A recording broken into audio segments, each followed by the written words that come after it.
call to the member for McKellar. Thank you, Deputy Speaker. Following the recent decision by the government to cut Commonwealth funding for its core program supporting quality use of medicines, the NPS MedicineWise has announced it will cease operations at the end of this year. NPS MedicineWise has, for the past 24 years, provided reliable and trusted independent information on the safe and effective use of medicines, both for medical professionals and consumers. The not-for-profit organisation has been described as having a remarkable track record of excellence in its work. Its great strength was in being an independent organisation at arm's length from government. The work of NPS MedicineWise has successfully delivered direct savings worth $1.1 billion to Medicare and the Pharmaceutical Benefits Scheme, and it is reported to have resulted in demonstrable improvements in patient care and health outcomes for Australians. With the changes being introduced, NPS MedicineWise's core quality use of medicines functions will move to the Australian Commission on Safety and Quality in Healthcare by January 2023. Its other functions for education were moved to a contested funding arrangement.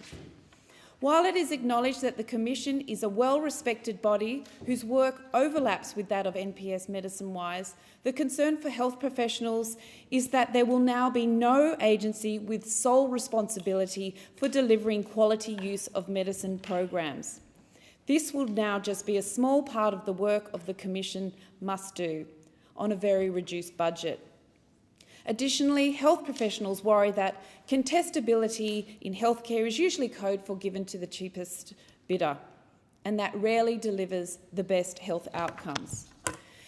These changes come at a time when the complexity around medicines and their use is growing, and antimicrobial resistance is a serious and mounting threat.